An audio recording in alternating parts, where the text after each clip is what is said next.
청소년과 청년들의 축제인 잼버리 스카우트 대회가 말도 많고 달도 많았는데 끝이 났습니다. 준비가 부족한 건 말할 것도 없죠. 근데 마지막 모든 행사를 마치고 나가는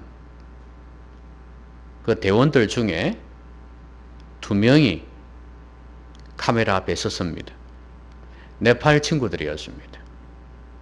그 2명이 하는 말, 이번에 여러 가지 어려움이 있었습니다. 그렇지만 제가 이 말씀은 꼭 드리고 싶습니다. 그러면서 한 말이 지구온난화 문제. 폭염으로 많은 사람이 온열 질환, 열사병이라 그러죠. 거기에 걸려갖고 그러니까 힘들었던 거, 그거는 한국 탓이 아닙니다. 이거는 지구온난화의 문제입니다. 그리고 태풍이 와가지고 막 비를 뿌렸지 않습니까? 그것도 마찬가지고. 왜 준비하지 못한 탓이 없겠어요? 많겠지만 지구온난화의 문제가 크다는 걸 상기시키고 싶어서 그 말을 한 것 같습니다. 지금 여러분 알다시피 미국 하와이에는 산불이 나가지고 그냥 제가 들은 바로는 67명이 사망했다고 그렇게 들었거든요. 그 후에 몇 명이 될지는 모르겠지만 그렇게 됐고, 곳곳에서 홍수가 나고 폭염이 있고, 뭐 우리나라도 예외가 아니지 않습니까? 그런 거 보면서 야, 세상 종말이 다 되어 가는 것 같다. 지구의 온도는 계속 뜨거워지고 있고 그런 생각을 안 할 수가 없죠. 그렇지만 그날이 언제일지는 아무도 모르잖아요. 마지막일 것 같은데도 말세다 말세다 하는데도 말세는 오지 않고 계속해서 한 세대는 지나고 다음 세대가 오고 그렇게 지금 지나가고 있습니다. 그러나 사람의 죽음은, 개인의 죽음은 반드시 찾아온다는 거예요. 안 죽을 것 같은 사람도 순식간에 죽을 수가 있습니다. 저번에 말씀드렸듯이 이 여름에는 날씨가 덥다 보니까 혈관에 피가 끈적끈적해진대요. 그러면은 물을 많이 마셔서 이렇게 흐르게 잘 해줘야 되는데 수분 섭취도 해주고 그늘에서 쉬기도 하고 체온을 낮추는 그런 일들을 해야 되는데 그걸 조금 못한다거나 그 다음에 평소에 혈관 질환이 있던 사람 그게 조금만 뭔가 착오가 생겨도 심장마비가 오고 심근경색이 와서 죽을 수도 있어요. 그러니까 이게 나도 예외가 아니겠구나 하는 생각을 문득문득 하게 돼요. 내가 만약에 한겨울이든 한여름이든 간에 내가 혈관 질환이 있으면 나도 어느 순간에 쓰러질 수도 있겠구나 하는 생각을 하게 되었어요. 연세 드신 분들도 마찬가지 아닙니까? 제가 아는 목사님은 침대에서 자다가 일어나다 침대에서 일어나다가 엎어진 거예요. 그리고 바로 그 자리로 죽었어요. 저는 그런 사람을 몇 명 봤거든요. 그러니까 아직 이분은 정정하신 분인데 죽을 분이 아닌데 소식이 들려오는 거예요. 그런 걸 보면서 야, 사람의 죽음은 예상할 수가 없구나. 여러분도 알다시피 물에 빠져서 죽은 사람도 있지 않습니까? 뉴스에 계속 나오잖아요. 아이를 구하러 갔다가 같이 죽기도 하고 젊은 애들이 놀다가 죽기도 하고 죽을 줄 알았겠습니까? 교통사고로만 해도 죽는 사람이 한둘이가 아닌데 그러니까 노인이든 젊은이든 예외가 없어요. 누구에게나 죽음은 오게 되어 있구나 하는 걸 알 수 있습니다. 그러다 보니까 저처럼 운동을 해야 되겠다는 생각도 하게 되고 식이요법을 해야 되겠다는 생각도 하지 않겠습니까? 연세 드신 분들도 그런 준비를 안 하겠어요? 내가 치매 걸리면 어떡하나? 또 오줌도 못 가리면 어떡하나? 그래서 요양병 같은 데 시설에 들어가서 그냥 묶여가 살면 이게 사람 사는 건가 싶은 생각이 드니까 치매 안 걸리려고 애를 쓰지 않겠습니까? 뭐 얼마나 각자 개인별로 노력하는지 모르겠지만 그래도 나름대로 그걸 심각성을 아는 사람은 준비를 한단 말이죠. 그게 이제 어찌 보면 마지막을 준비하는 모습이에요. 그런데요, 우리가 육체적으로, 경제적으로 아무리 마지막을 잘 준비했다 할지라도 갑자기 죽게 될 수도 있다는 사실이에요. 결국은 모든 사람은 죽게 되어 있으니까. 그러면 하나님 앞에 설 거란 말이에요. 하나님 앞에 섰을 때 하나님께서 이 지옥과 천국의 갈림길에서 하나님 앞에 섰을 때 우리는 어떤 평가를 받을 것이고 과연 칭찬을 받을 수 있겠는가를 한번 생각해 봐야 됩니다. 그 준비가 진짜 마지막을 잘 준비하는 거예요.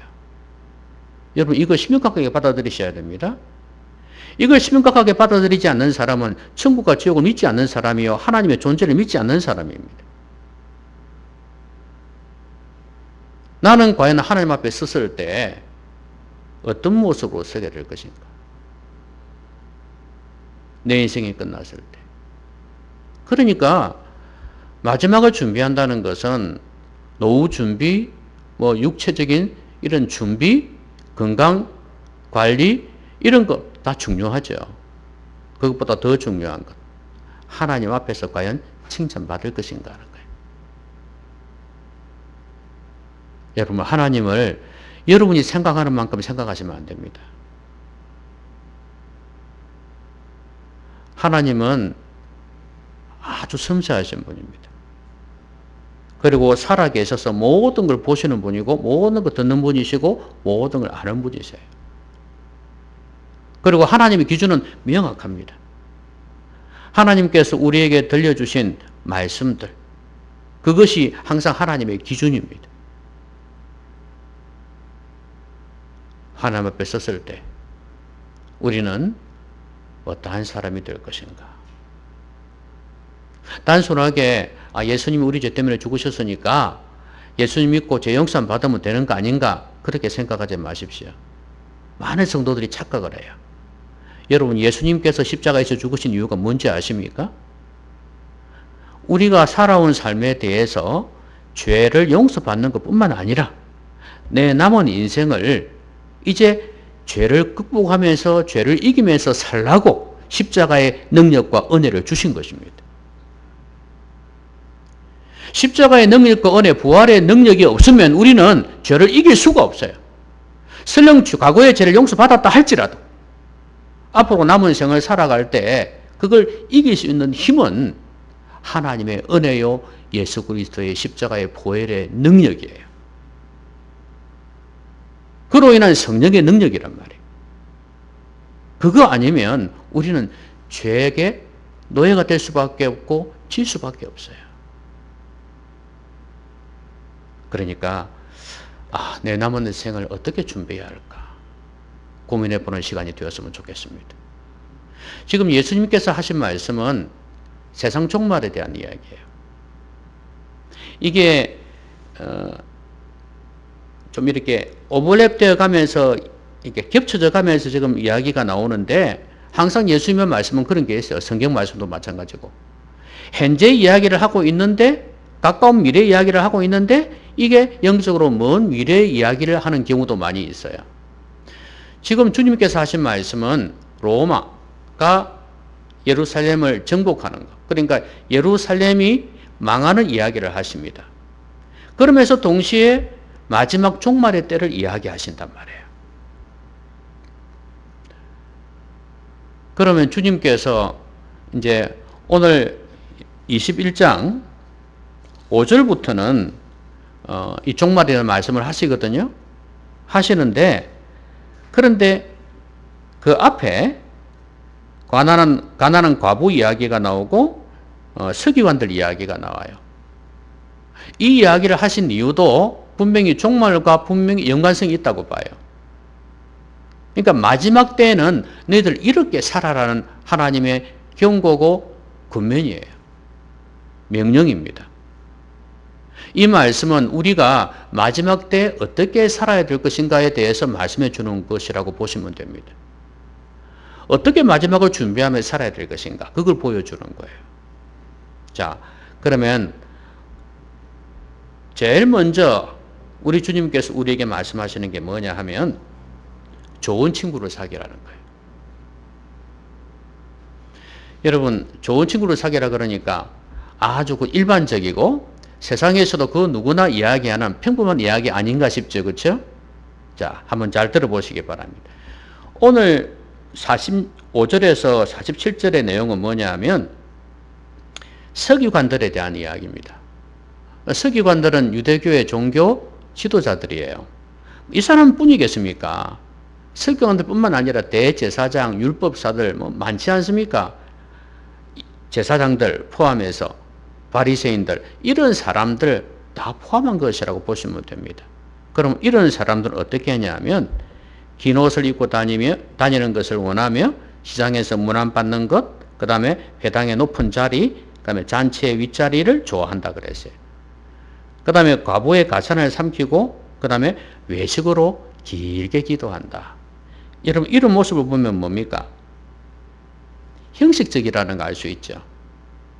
본질은 없고 내용은 없고 형식적인 종교인이라는 걸 알 수 있을 겁니다. 그리고 이 사람들은 더 엄중한 심판을 받을 것이라고 그랬어요. 그러니까 이런 사람을 삼가라는 말씀은 멀리하라는 거예요. 조심하라는 거예요. 그럼 이 사람들의 특징이 뭔데요? 좋은 친구가 될 만한 사람입니까? 아니에요. 가까이 할 만한 사람이 아니란 말이에요. 이런 사람을 멀리하라는 거예요. 조심하고 멀리하라는 거예요. 그러면 이런 사람은 경건의 모양조차도 없는 사람들이에요. 경건의 모양은 있으되 경건의 능력은 부인하는 자다. 그런 말씀이 있지 않습니까? 그런 것처럼 이 사람들은 경건을 이익의 재료로 생각하는 사람들이에요. 말세가 되면 이런 사람들의 다툼이 일어난다 그랬지 않습니까? 그러니까 종교를 이익의 재료로 생각한단 말이에요. 이게 참 쉬운 일이 아닙니다. 목사가 먹고 살기 위해서 목회한다. 이게 정말 엄청난 문제죠, 이게. 그렇죠? 똑같이 목회를 하는데도 목사가 먹고 살기 위해서 목회한다? 이리 되면 안 되는 거예요. 내가 봉급은 얼마 받아야 되고 내가 은퇴하고 난 뒤에 어떤 대우를 받아서 난 편안하게 노년을 보내야 되겠다는 거죠. 이게 목회자들만 이런 잣대를 갖다 댈 수 있냐고 판단할 수도 있겠죠. 그렇죠? 그럼 성도들은 목사는 가정이 없고 생활이 없냐 이렇게 말할 수 있지 않겠어요? 그런데 중요한 거는 자세예요. 자세. 목사라고 해서 봉급 받지 말라는 것도 없고 목사라고 해서 은퇴 후에 대우를 받지 말라는 것도 없어요. 중요한 건 마음 자세예요. 어떤 자세로 하느냐. 그래서 성도도 마찬가지겠죠. 내가 먹고 살고 은퇴해서 사는 이 모든 것을 하나님의 은혜와 하나님의 도우심으로 생각하지 아니하고 그냥 내 혼자 돈 벌어서 내가 사는 것처럼 생각하니까. 여기에서 그러면 그런 평신도들도 교회에 나와서 신앙생활 하면서 살아갈 때 이게 뭐냐면 그냥 하나님은 내 물질 생활을 도와주시는 분으로만 생각할 수 있단 말이에요. 이게 바로 경건을 이익의 재료로 생각하는 거예요. 목사뿐만 아니라. 여기는 이제 종교인으로 대표해서 이렇게 지도자니까 이렇게 표현되어 있습니다만은 이런 사람들이 지도자가 아니라도 바리새인도 많았잖아요. 평신도들이지만. 그러니까 이런 걸 생각할 때 경건을 이익의 재료로 생각하는 사람들, 종교를 자신의 이익으로 내 도움의 어떤 수단으로 생각하는 사람, 내 인생의 어떤 길, 도움을 주는 그런 존재로 생각하는 사람들이에요. 이런 사람들 어떻게 하라고요? 삼가라. 멀리 하란 말이에요. 마지막 때. 왜냐하면 이런 사람은 절대 내가 천국 가는 데 있어서 하나님 앞에 서는 데 있어서 아무 도움이 안 됩니다.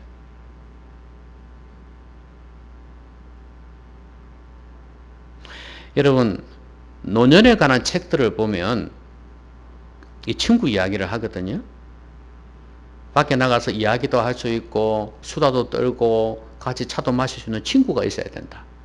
맨날 집안에 있어서는 안 된다. 이렇게 말을 하거든요. 그런 권면을 해요. 그건 일반적인 이야기예요. 그런데 이게 우리 성도들에게도 해당이 안 되는 건 아니에요. 그럼 과연 내가 친구를 만나서 뭘 하고 살아야 될 것인가 하는 거죠. 자, 친구하고 고스톱을 친다?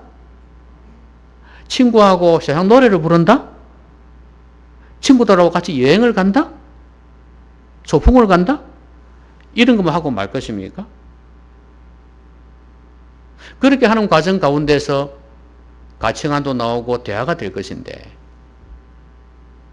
그러면 예수 믿는 사람이라면서 내 안에 거듭났다 하면서 내가 다른 것 없이 그냥 그 사람들과 같이 어울리며 그냥 살아갈 수 있다?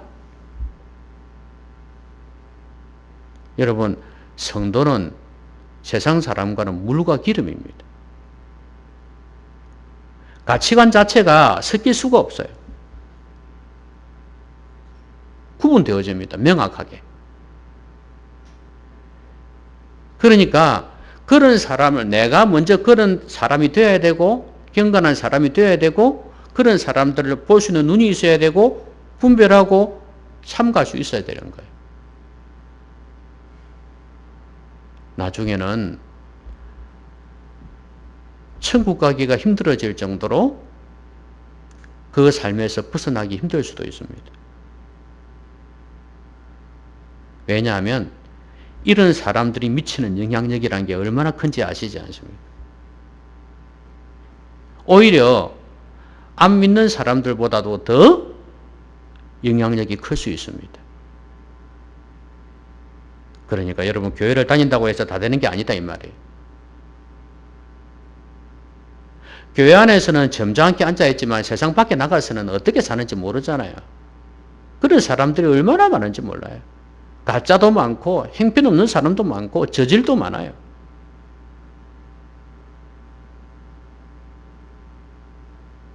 그런 걸 생각할 때 본질 없는 신앙생활, 진짜 이것은 멀리해야 되겠구나. 내 자신이 먼저 이런 걸 멀리해야 되겠구나. 그러면서 나와 같은 친구를 사귀어야 될 거 아니겠습니까?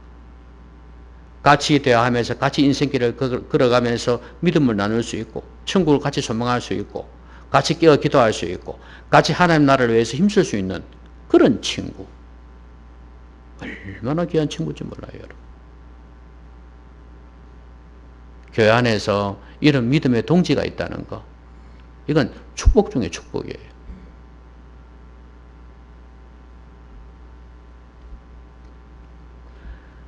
좋은 친구로 사귀십시오.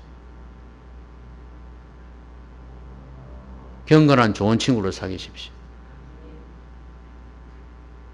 저는 제 남은 생에 그런 좋은 친구가 있었으면 좋겠어요. 그런데 여러분, 목사라고 해도 다 그런 친구가 아니거든요. 좋은 친구, 내가 먼저 이런 사람이 되어야 되겠고 이런 사람을 깊이 있게 사귀었으면 좋겠다.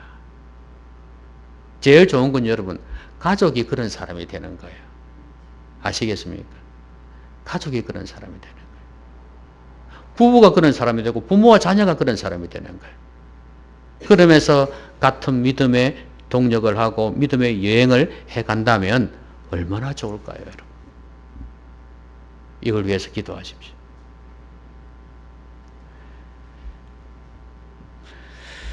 그 다음에 예수님께서 가나안 과부 이야기를 하십니다.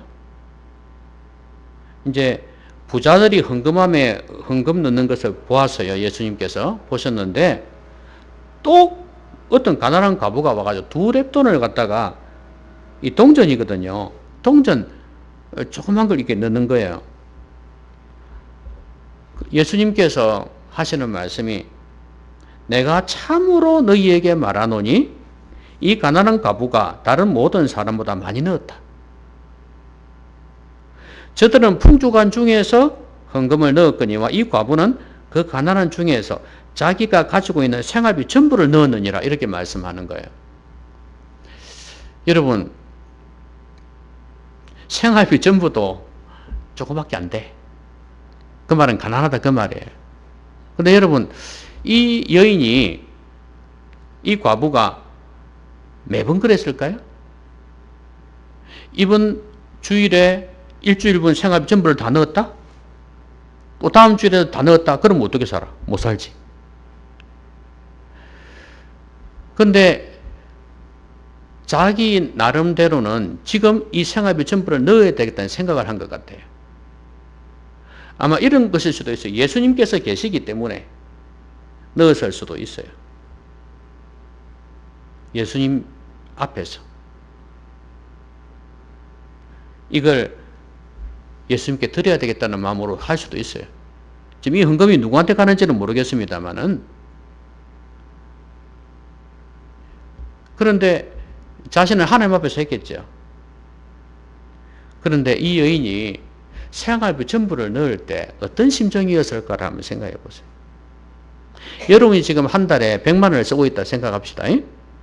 근데 그 100만 원을 내가 이번 주에 헌금을 다 해야 되겠다. 혼자 살아도 고민될 건데 같이 사는 사람이 있으면 더더욱 갈등이 있겠지, 그죠? 뭐 먹고 살라고 그래도 반은 놔놓고 아무리 좀 적게 먹더라도 반은 있어야 되지 않냐 이렇게 할 수 있을 거 아니에요. 그 정도로 생활비 전부를 넣는다는 건 적든 많든 간에 괴롭다는 이야기예요. 고민이 된다는 이야기예요. 그래서 이 여인은 상당히 내적으로 힘들었을 겁니다. 그렇지만 마지막에 뭐예요? 결단을 했다는 거예요. 지금 여기에 어떤 필요가 있어서 누구한테 왜 드렸는지는 몰라요. 그러나 하나님께 드리는 건 분명해요. 그런데 이렇게 가난한 중에서도 괴로워하면서 힘들어하면서도 결단했기 때문에 이걸 주님께서 귀하게 보신 거예요. 단지 적은 양이기 때문에 인정하신 거 아니잖아요. 이 적은 것이지만 생활비 전부이기 때문에 이 영이 너무 갈등했을 거란 말이에요. 그렇지만 믿음으로 결단하고 드렸기 때문에 주님께서 칭찬하신 거거든요. 여러분들은 어떤 생각이 있습니까? 내가 생활이 어렵다, 힘들다 할 때는 헌금을 안 하려고 하죠. 그렇죠? 나도 먹고 살기 힘든데. 근데 여러분, 양이 중요한 게 아니고 힘들 때에도 내가 하나님 앞에서 드리는 자가 돼야 된다 이 말이에요.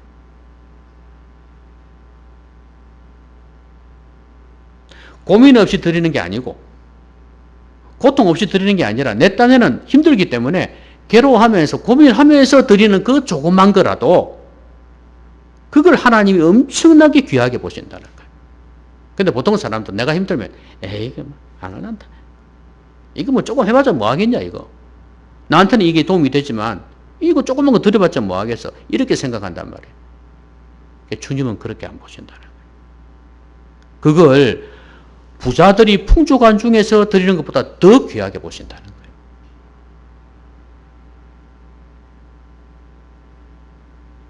그런데 사람들은 이것을 몰라요. 여러분,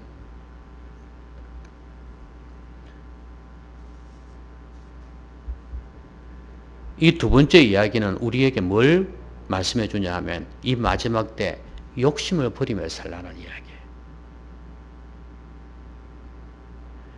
이게 내게 있는 거 적은 거지만 이거 소중한 거거든요. 이걸 드리는 것이 쉬운 게 아닙니다. 고통스러운 거예요.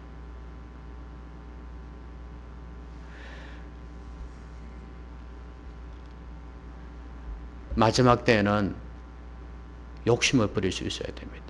저는 이 부자들을 주님께서 보실 때 풍조가 중에서 들었지만 많이 들었겠죠. 이 사람보다는. 그렇지만 이 사람들은 이 과부처럼 고민하고 괴로워할 정도가 아니거든요. 그렇게는 드리지 못하는 거예요. 여러분, 욕심, 이게 우리를 갉아먹습니다. 제가 한 2개월 동안 다이어트를 했거든요. 70입니다. 70. 10kg를 뺐습니다. 2개월 동안. 근데 제 몸을 가만히 보면서 느끼는 게 뭐냐 하면 이 살 덩어리가, 지방 덩어리가 10kg면 여러분 고기 한번 생각해 보세요. 1kg 고기가 크지 않습니까? 이게 10개라고 생각해 봐요. 10개. 이 엄청난 게 빠져나간 거야. 아령 2kg짜리 이게 5개예요. 이게 내한테서 빠져나간 거야. 그러면 뱃살만 빠졌겠어요? 여기 있는 살도 빠졌겠고 머리도 작아지잖아요. 이 안에 있는 여러 가지 지방들이 곳곳에 있다는 거예요. 몸 안에서도 장기도 그렇고 곳곳에 지방이 쌓여 있다는 거지. 그게 빠져나간다는 이야기죠. 그런데요, 제가 살찐 이유가 뭐냐 하면 음식도 많이 먹었고 간식도 먹었기 때문에 아니겠어요? 그런데 운동은 또 지금처럼 안 했었고, 이게 세 가지 원인이에요. 그럼 이게 뭐냐? 욕심이에요. 제가 어제 쭉 걸어오면서 고깃집 옆으로 지나왔거든요. 그 고깃집이 갈비집이에요. 냄새가. 근데 거기에 가족들이 앉아갖고 맛있게 먹고 있는 거예요. 맛있게 먹는 거예요. 부러웠을까요? 옛날 같았으면 아이고 나도 먹고 싶다 생각했겠죠. 아니에요. 아이고. 뭐 가족끼리 식사하는 거 좋은 일이죠. 근데 그 고기를 많이 먹게 되면 살도 찌지만 몸에도 안 좋아요. 그걸 몰라요. 그냥 순간에 그 양념 맛, 고기 맛 거기에 취해가지고 막 먹는 거예요. 옛날에도 전 치킨을 먹을 때 이게 2명이 먹으면 하나면 되거든요. 근데 아이고 이거 되겠냐? 1개 반이나 2개는 시켜야지. 그러가 시키는 거야. 그거 더 먹죠. 여러분 추어탕 먹어보셨잖아요. 추어탕 먹으면 국물이 맛있잖아요. 그러니까 밥 해가 먹으면 국물이 조금 남아. 그럼 어떻게 해요? 밥 좀 더 주세요. 그러면 또 뭐 국이 좀 모자라. 그럼 국 좀 더 주세요. 그래서 더 먹는 거예요. 그것도 결국 욕심이에요.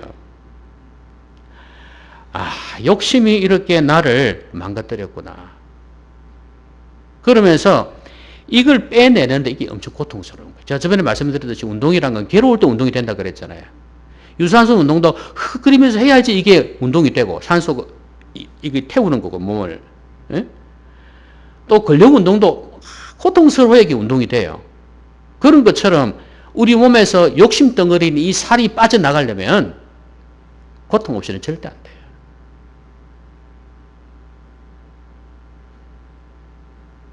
이 과부가 이건 사실 욕심도 아니지. 어떤 면에서 보면.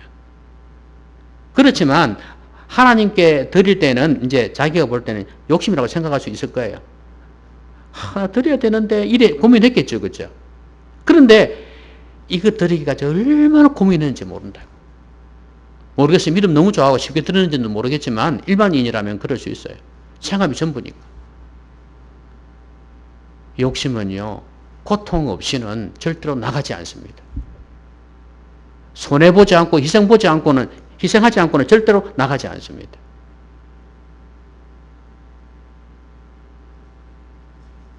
노후에 돈이 얼마나 있어야 살 수 있을까 생각 많이 하잖아요. 그렇죠? 근데 적게 벌어서 적게 쓴다는 그런 운동이 있거든요. 있는데 많이 벌 수 있음에도 적게 버는 사람들이 있지만 그러나 나이가 들면은 많이 벌 수가 없잖아요. 한계가 있고. 그래서 적게 벌어서 적게 쓴다. 이런 생각을 가지면 돼요. 내가 지나오면서 쭉 내 삶을 돌이켜보니까 욕심덩어리. 저거는 안 샀어도 됐는데 괜히 샀다 싶은 생각이 들 때가 있고, 그래서 자꾸 삶을 단순화시키고 진짜 좋은 것만 이렇게 딱 이렇게 슬림하게 집약시키는 그런 삶을 살아야 되겠다. 자질구레한 건 좀 갖다 버리고, 이것도 욕심을 버리고자 하는 마음이 있어야 돼. 그렇지 않으면 쓰지도 않으면서 욕심을 부립니다. 구석에 보면 막 냉장고뿐만 아니고 옷장이고 뭐고 엄청나게 많아. 근데 남이 가가려면 아까운 거야, 그냥. 내가 써도 않으면서. 설레지 않으면 버리란 말이 있잖아요. 가감하게 버려. 여러분, 헌거 안 버리면 새가 안 옵니다. 헌집 다오 새집 줄게.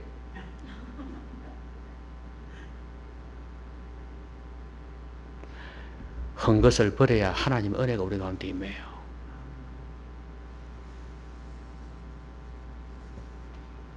이 여인의 마음이 얼마나 힘들었을까 생활에 전부를 넣으면서 그 생각을 했습니다. 그러면서 우리가 욕심을 버리는 삶을 이 마지막 때에는 살아야 된다. 그렇게 생각합니다. 왜냐하면 이 세상 사람들 보세요. 전부 다 욕심덩어리. 하이에나가 그 죽은 시체 있잖아요. 그거 먹으려고 막 달려드는 것처럼 우리 자신의 모습이 그럴 수 있습니다. 왜냐하면 신선한 고기 먹을 수 있는데 왜 거기에 들어가 있냐 이 말이에요. 하나님이 주시는 은혜로 그렇게 살아야 안 되겠습니까?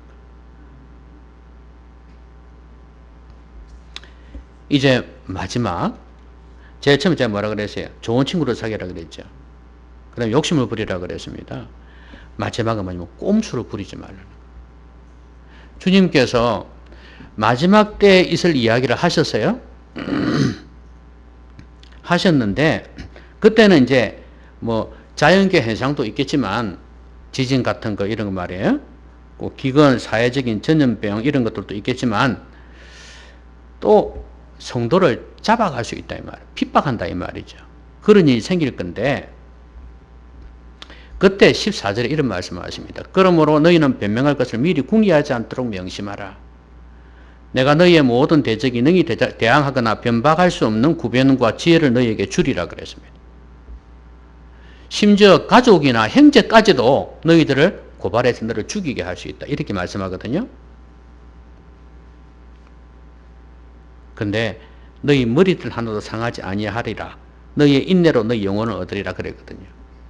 자, 여러분, 변명할 것을 미리 궁리해가 즉 하지 않도록 명심하라. 변명한다는 건 뭐예요? 아, 내가 예수 믿으려고 해서 믿은 게 아니고 뭐 이런 거 있잖아요. 이게 뭐냐? 꼼수를 부리는 거예요. 다른 말로 타협을 하는 거예요. 내가 핍박받고 내가 힘들어지니까 타협을 한다 그 말이에요. 여러분, 마지막 때가 되면 성도들이 타협을 많이 합니다. 세상과 타협하고 돈과 타협해요. 믿음의 정조를 버리고 타협하는 경우 많습니다.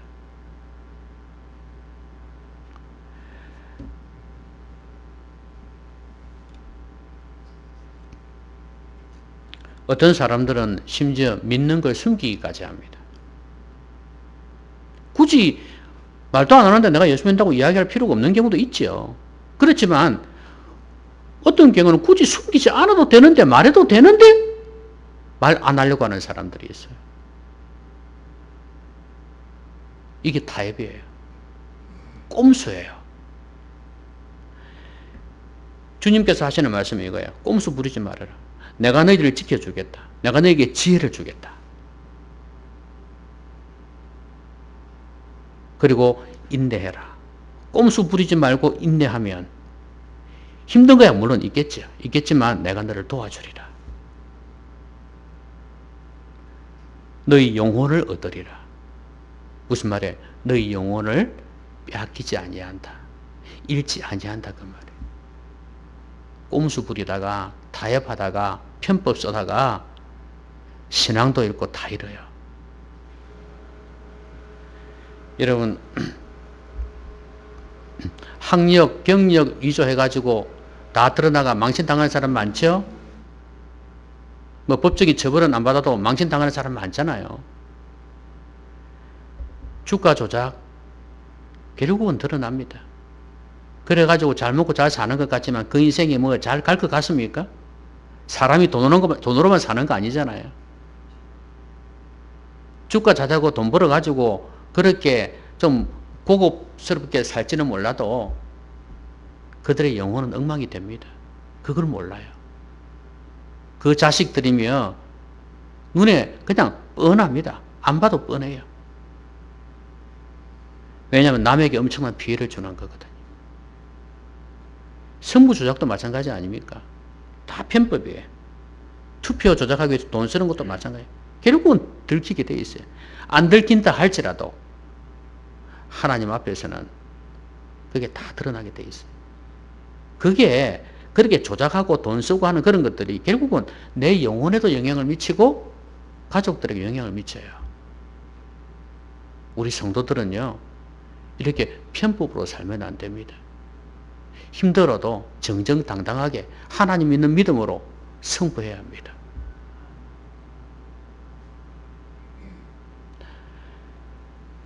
카타고메 순교자라는 책이 있거든요.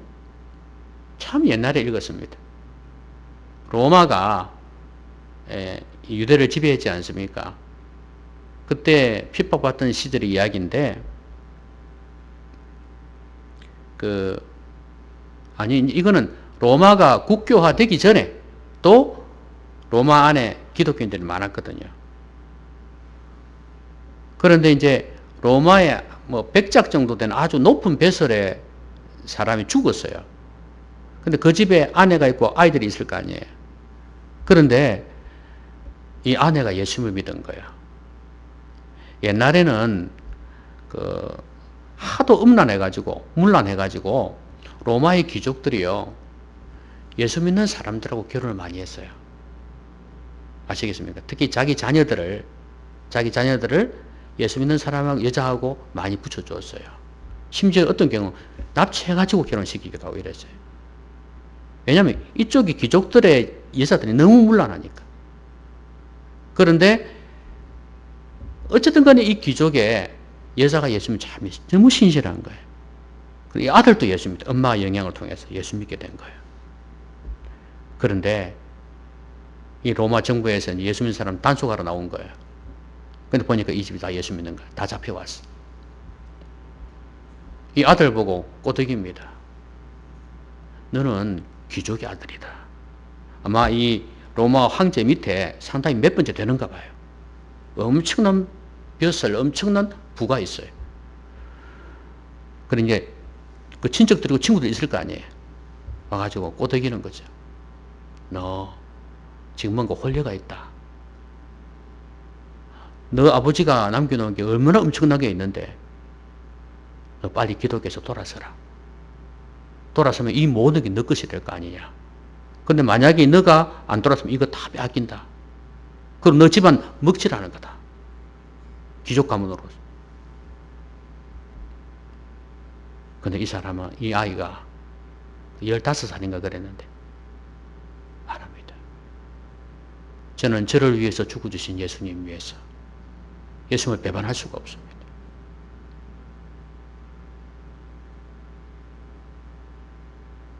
그러면서 화형됐습니다. 화형. 불에 타 죽었어요. 저것마도 불에 타 죽고.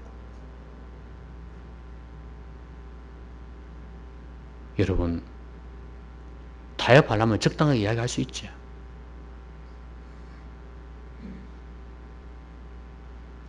오늘 우리의 삶은 이 정도는 아니잖아요.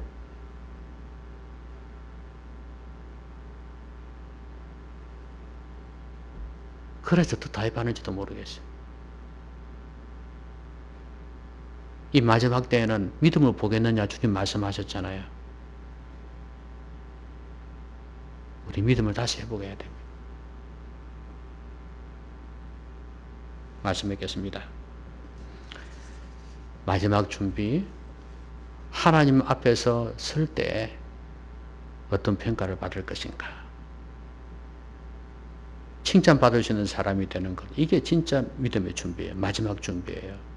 그러기 위해서 어떻게 해야 된다고요? 좋은 친구를 사귀라. 나에게 영적인 도전을 주는, 오히려 내 영혼을 갉아먹고 믿음을 갉아먹는 사람이 아니라 나에게 영적으로 힘이 되고 같이 믿음의 동반자가 되어서 믿음의 여행을 할 수 있는 사람. 이런 사람이 나의 친구가 돼야 돼. 안 많아도 좋아요. 많다고 좋은 거 절대 아니에요. 세상 친구 많다고 해서 좋은 게 아니다 그 말이에요. 인생 잘 살았네 그런 이야기 하죠. 절대 아니에요, 여러분. 그리고 욕심을 버려라. 욕심을 버리려면 쓰라림이 있다, 고통이 있다, 고민이 있다는 거. 고민 없이 고통 없이 욕심이 나가지 않습니다. 그리고 꼼수를 버려라. 타협하지 마라. 아무쪼록 하나님 앞에 섰을 때 모두가 칭찬 들을 수 있기를 바랍니다. 기도합시다. 말씀 생각하면서 같이 기도하겠습니다.